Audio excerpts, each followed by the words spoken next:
After 2 years in the Tampa Bay Rays system as a sinker-slider pitcher, Mickey Jannis was released. He went and played independent ball where he focused on developing a pitch he, like every other kid playing baseball, fooled around with and thought they could throw, the knuckleball.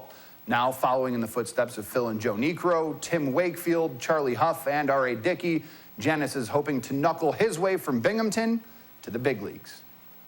They call it a knuckleball, and everybody thinks it's a knuckleball because you put your knuckles on the ball, but it's really your fingertips that go on the ball. So named because a batter sees the pitcher's knuckles as the pitch is thrown, the knuckleball has only been thrown by less than 75 pitchers in the more than 100-year history of Major League Baseball.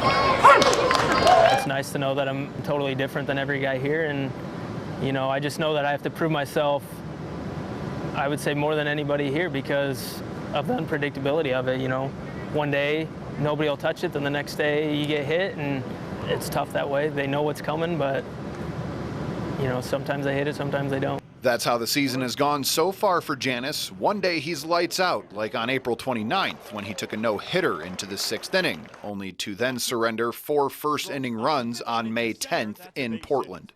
Longy comes home, and the RBI single from Yosef Montay gives Portland a 3-0 lead. Because the knuckleball has little or no spin, the slightest breeze can make the pitch dance. That's the idea, but also the curse, because not even Jannis knows where it'll end up.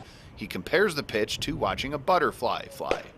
You have an idea where it's going, but it's never going to go to that spot. You know, I'm going to throw it to this side of the plate, and then next thing you know, it's 3 feet outside this way. Or, you know, I'm going to try and throw it high, and then it ends up bouncing, you know, and it just kind of got a mind of its own. That's kind of the only way to describe it. I have an idea of like where it's going to go. You know, every once in a while I get one that slips out of your hand, like any normal pitcher or something like that, where you're like, whoops, you know, whatever. And that's a bit of a nightmare for a catcher.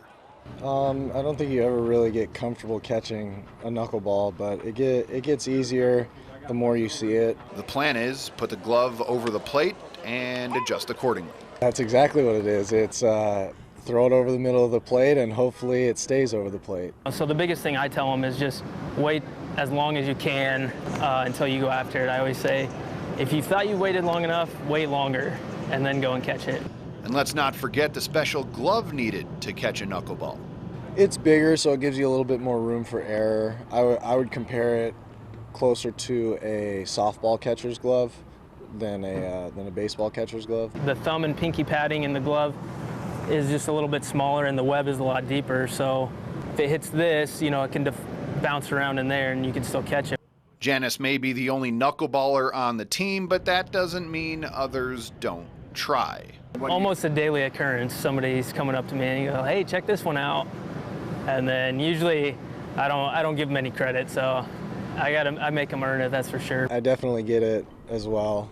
I mean, I'm sure he gets it a lot more, but I get guys throwing knuckleballs all the time, and they go, "Is mine as good as Mickey's?" And I say, "No, it's not. Keep trying."